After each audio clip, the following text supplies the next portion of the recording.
मॅथमॅटिक्सच्या या लेक्चरमध्ये आपण solution of the simultaneous equation by matrix हे पाहणार आहे.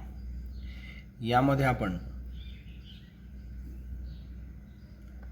मी या आधीच्या लेक्चरमध्ये तुम्हाला 3 मेथड्स सांगितल्या होत्या. एक मॅट्रिक्स मेथड, एक मेथड होती इन्व्हर्शन मेथड आणि तिसरी जी मेथड आहे ती रिडक्शन मेथड. आता आपण इथे इन्व्हर्शन मेथडने आणि मॅट्रिक्स मेथडने हे एक्झाम्पल सॉल्व करणार आहे. सगळ्यात आधी असं राहील इथे these are the given equation, therefore given equation can be written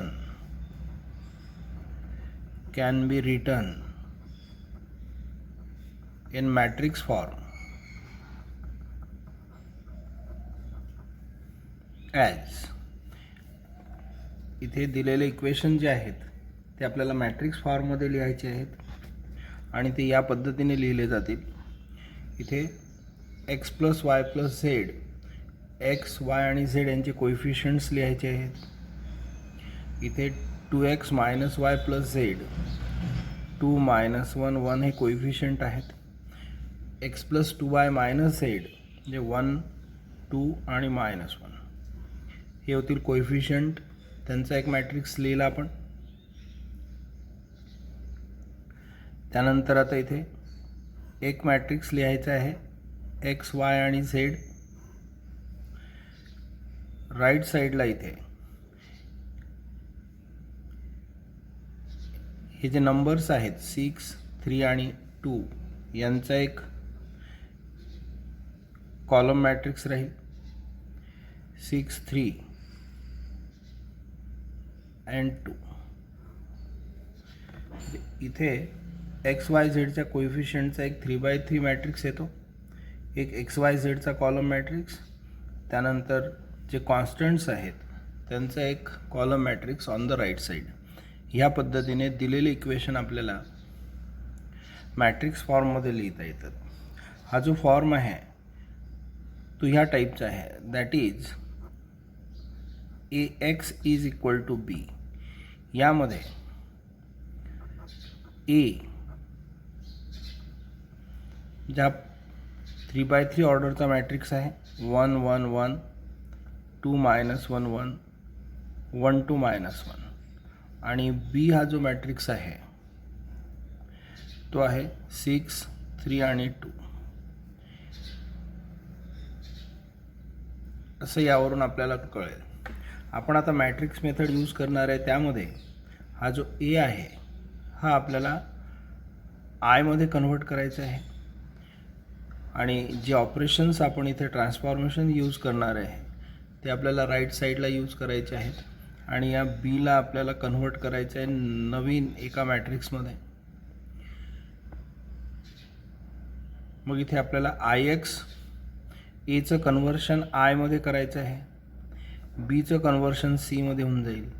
IX is equal to C आपल्याला मिळेल, म्हणून त्यावरून x is equal to C मिळेल आणि हे जर आपण इक्वेट केले यामधले करस्पॉन्डिंग एलिमेंट तर एक्स वाय झेडच्या व्हॅल्यूज मिळतील. ही मेथड आहे. तर ह्याकरिता आपण आता इथे मॅट्रिक्स मेथडने याला सॉल्व करू. त्या मॅट्रिक्स मेथडमध्ये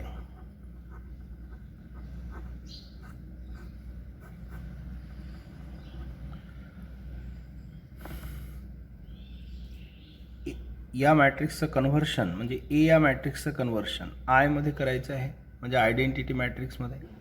राईट साईडला रोज आहेत, इथे कॉलम्स नाही आहेत, एकच कॉलम आहे, म्हणून ह्या मॅट्रिक्स मेथडमध्ये फक्त रो ट्रान्सफॉर्मेशन्स यूज होतील.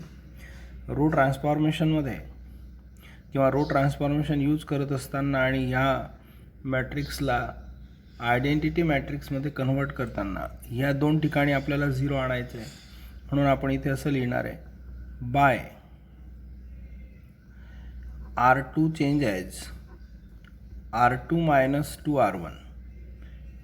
R1ची 2 टाइम्स व्हॅल्यू यामधून मायनस करा आणि R3 change as R3 minus R1. R3मधून R1 मायनस करा. आता इथे पहिला रो ॲज इट इज मिळेल 1 1 1. R2 म्हणजे 2 मायनस 1 1. इथे लिहितो 2 मायनस 1 1. R1चे 2 टाइम्स व्हॅल्यू 2 2 2 यामधून मायनस करायचं आहे. इथे मायनस करताना सगळे 2 इथे मायनस करून घेऊ आपण. 2 minus 2 0, minus 1 minus 2 minus 3, 1 minus 2 minus 1. म्हणजे इथे 0 मायनस 3 मायनस 1 मिळेल. म्हणून इथे 0 मायनस 3 मायनस 1. त्यानंतर आता R3 मायनस R1 आहे. 1 मायनस 1 हे डायरेक्टली लिहिता येईल 0. 2 मायनस 1 1, मायनस 1 मायनस 1 मायनस 2. असं डायरेक्ट लिहित असताना साईन एखादं यामध्ये सुटू शकते किंवा कॅल्क्युलेशन रॉंग होऊ शकते. म्हणून करेक्ट मेथड ही आहे, बाजूला असं लिहून घ्यायचं 1 2 मायनस 1, त्यामधून 1 1 1 मायनस करा. 1 minus 1 0, 2 minus 1 1, minus 1 minus 1 minus 2 ह्या पद्धतीने, आणि ते इथे लिहायचं. आता इथे XYZ मिळेल जो व्हेरिएबलचा मॅट्रिक्स आहे. आता हेच ट्रान्सफॉर्मेशन आपल्याला राईट साईडला करायचे आहेत. यामध्ये आपण R2 आणि R3 चेंज केला म्हणून R1 ॲज इट इज राहील. R2 minus 2R1. R2मधून R1ची 2 times value minus करा. 6 मायनस 2 टाइम्स व्हॅल्यू होते 12. 3 मायनस 6ची 2 टाइम्स व्हॅल्यू 12. 3 मायनस 12 म्हणजे हे मायनस 9 होईल.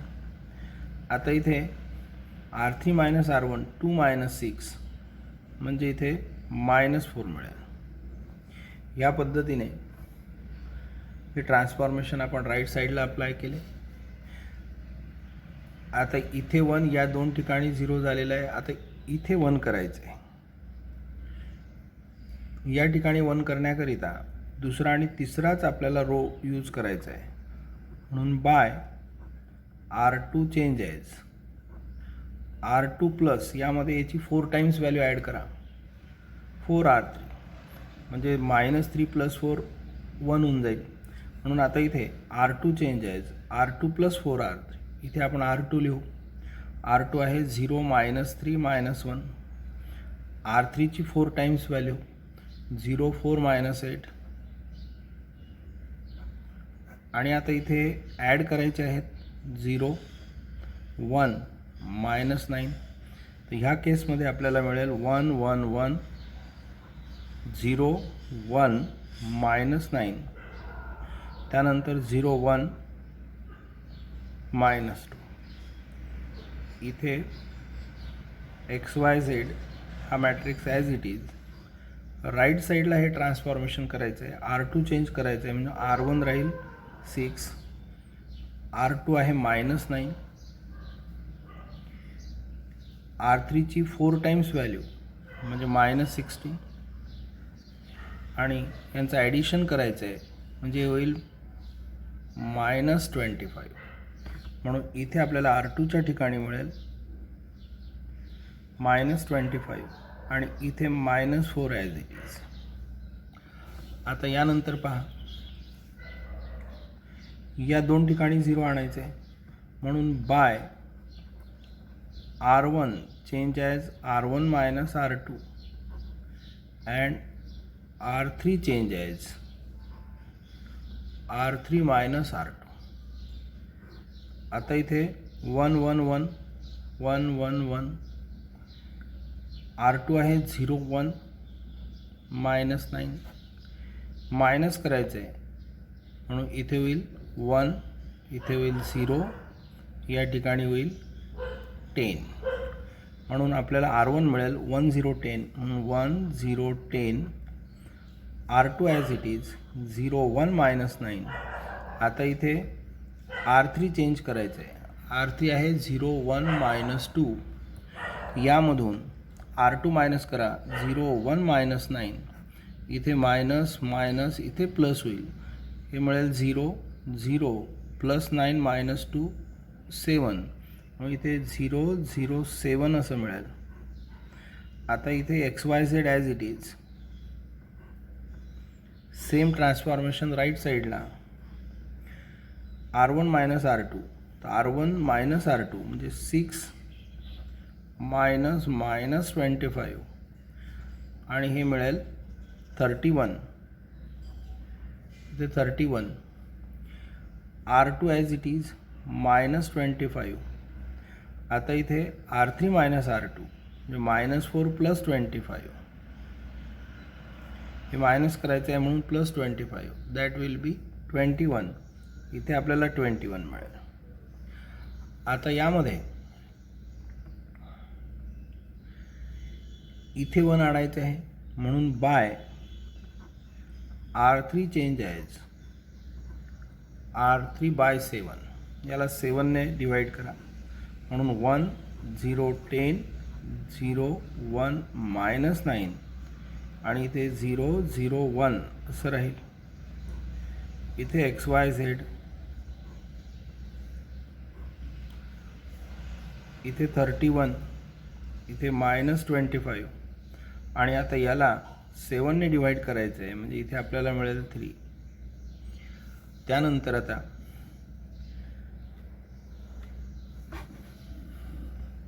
या दोन ठिकाणी 0 आणायचे म्हणजे R1 मधून R3 ची 10 टाइम्स व्हॅल्यू मायनस करा म्हणून by R1 change as R1 minus 10 R3 and R2 change as R2 plus 9 R3.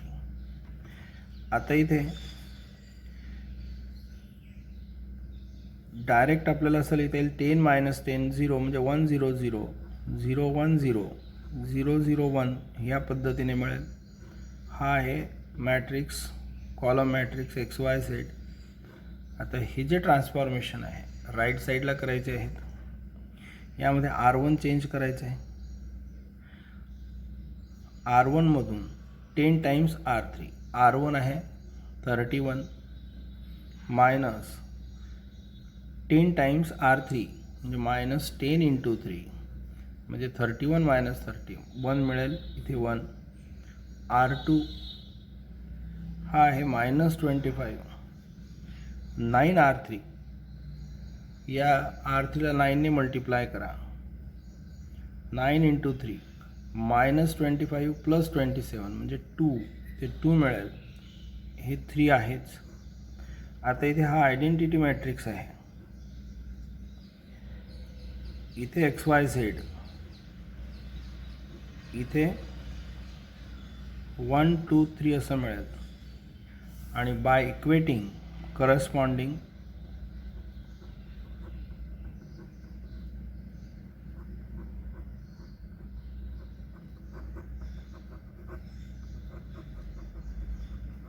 elements we get x is equal to 1, y is equal to 2 and z is equal to 3. या पद्धतीने आपल्याला मिळेल. ही जी method आहे ही matrix method आहे. आता यामध्ये inversion method आपल्याला use करायची आहे. इन्व्हर्शन मेथडमध्ये ही जी पहिली स्टेप आहे ती राहणारच आहे. ती स्टेप आहे इथे. आता मी inversion method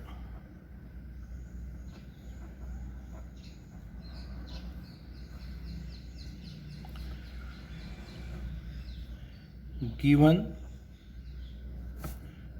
equations can be written in matrix form as, इथे आहे 1 1 1 2 मायनस 1 1, त्यानंतर 1 2 मायनस 1 1 2 मायनस 1. इथे आहे 1 2 मायनस 1. इथे XYZ आणि राईट साईडला मिळेल 6 3 2. That is AX is equal to B. हे आपण लिहिलेलंच आहे, इथे लिहिलेलं आहे पहा ए. म्हणून आता इथे आपल्याला मिळेल ए इज इक्वल टू, हा मॅट्रिक्स मिळेल 1 1 1 2 -1 1 1 2 -1 आणि बी मॅट्रिक्स मिळेल 6 3 2. हे जे रिलेशन आहे हे रिलेशन 1 आहे.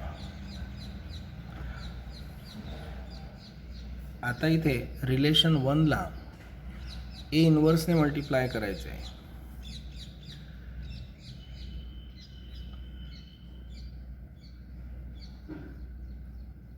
Multiplying by A inverse to equation 1. इथे मिळेल A inverse into A into X A inverse B. यावरून मिळेल A inverse into A means I X is equal to A inverse B. I X होईल X, X is equal to A inverse B असं मिळेल.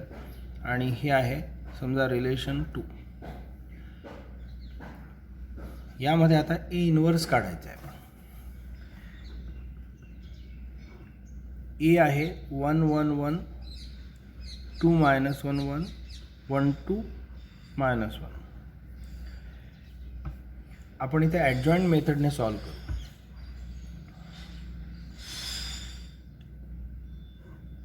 हा जो आहे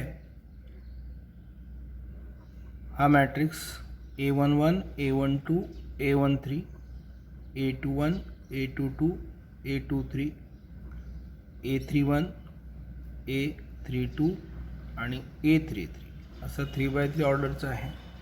म्हणून आता इथे कोफॅक्टर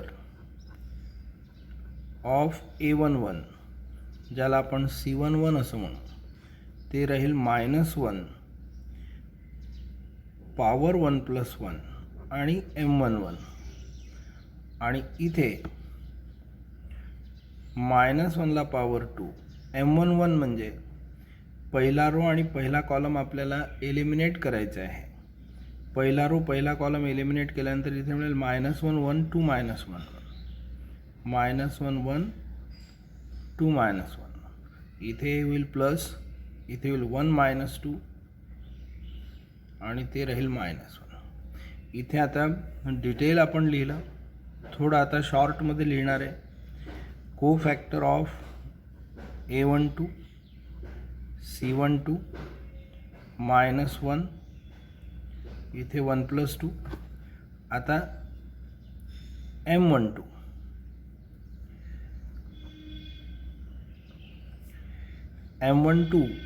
म्हणजे A12 ही पोझिशन आहे.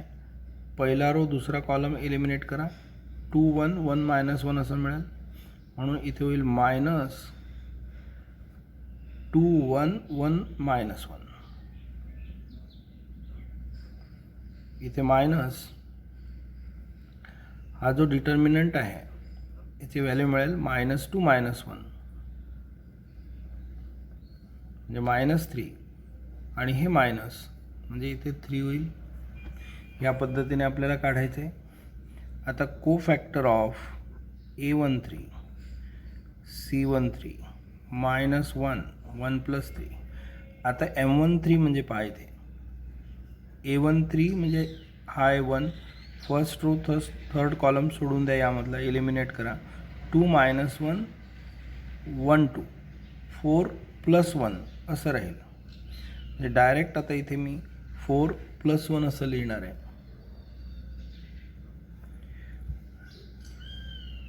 म्हणून -1 ला पॉवर 4 म्हणजे प्लस आणि इथे 5 असं मिळेल. आता इथे कोफॅक्टर ऑफ A21 C21 -1 ला पॉवर 2 + 1 2 1 म्हणजे सेकंड रो फर्स्ट कॉलम 1 1 2 -1 लिहूनच टाकेल इथे 1 1 2 -1. इथे -1 ला पॉवर 3 दॅट इज मायनस आणि इथे -1 -2 म्हणजे -3 हे सुद्धा 3 होईल. आता इथे A22 कोफॅक्टर ऑफ A22 ते होईल C22 -1ला power 2 + 2 second row second column म्हणजे 1 1 1 -1 1 1 1 -1 इथे -1ला पॉवर 4 म्हणजे प्लस -1 -1 -2 म्हणजे रिझल्ट हा -2 राहील. आता इथे कोफॅक्टर ऑफ A23 C23 आहे -1ला पॉवर 2 + 3 -1ला पॉवर 2 + 3 म्हणजे 5 असं होईल. इथे 2 3 म्हणजे सेकंड रो थर्ड कॉलम म्हणजे आपल्याला सेकंड रो थर्ड कॉलम म्हणजे 1 1 1 2 असं मिळेल. 1 1 1 2 याला जर सॉल्व केला तर इथे -1ला पॉवर 5 म्हणजे मायनस इथे 2 -1 मिळेल म्हणजे 1 रिझल्ट राहील -1.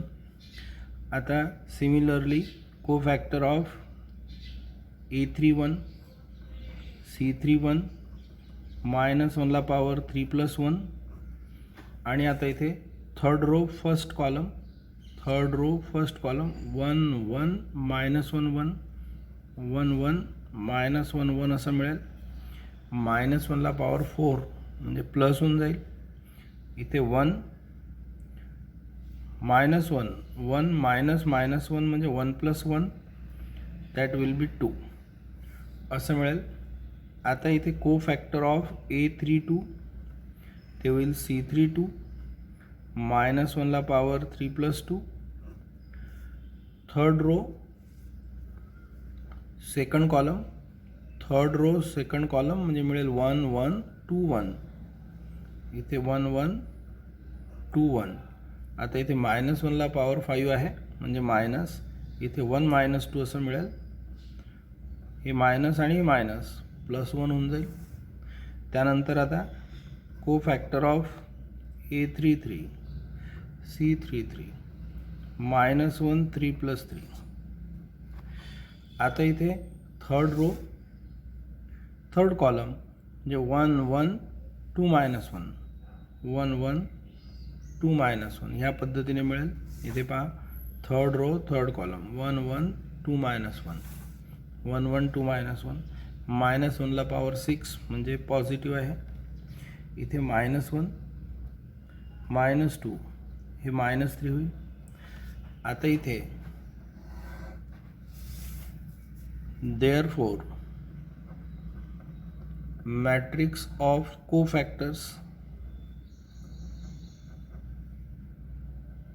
त्याला आपण C असं म्हणू आणि तो मॅट्रिक्स राहील C11 C12 C13 C21 C22 C23 C31 C32 C33 या पद्धतीने. म्हणून आपल्याला मिळेल C11 ची व्हॅल्यू पहा. C11 आहे -1 C12 आहे 3 C13 आहे 5 C21 आहे 3 C22 आहे -2 C23 -1 C31 आहे 2 C32 आहे 1 C33 -3 असं मिळेल. हा झाला मॅट्रिक्स ऑफ कोफॅक्टर. आता इथे ॲडजॉइंट ऑफ A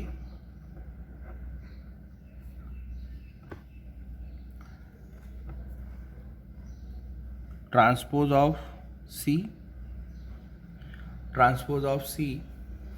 म्हणजे इथे आता -1 3 5 3 -2 -1 2 1 -3 याचा ट्रान्सपोज म्हणून ॲडजॉइंट ऑफ A होईल. हा जो रो आहे हा कॉलममध्ये कन्वर्ट करा. -1 3 5 3 -2 -1 2 1 -3.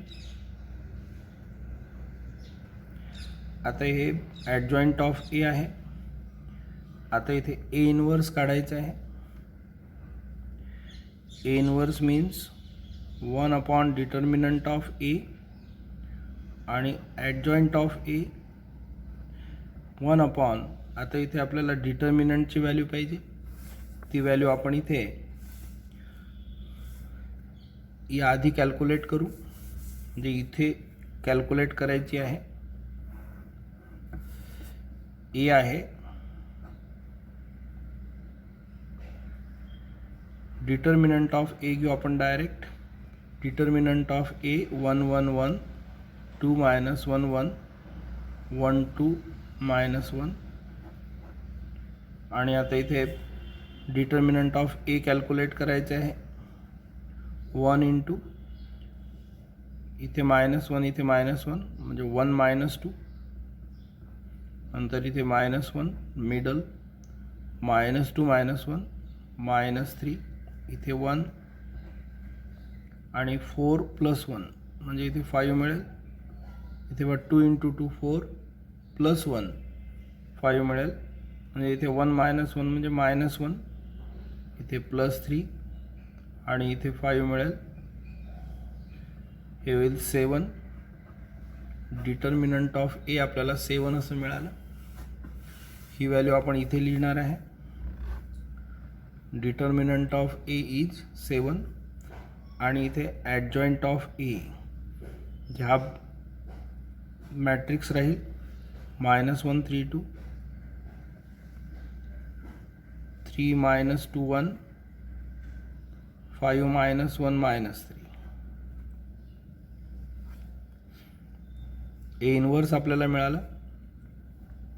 आता फ्रॉम रिलेशन 2, हे रिलेशन 2 आहे ज्यामध्ये x is equal to A inverse B आहे, म्हणून आपण आता यापुढे ए इनवर्स इंटू बी काढणार आहे. Therefore x is equal to A inverse B. A inverse means 1/7 आणि -1 3 2 3 मायनस 2 1 आणि इथे 5 मायनस 1 मायनस 3.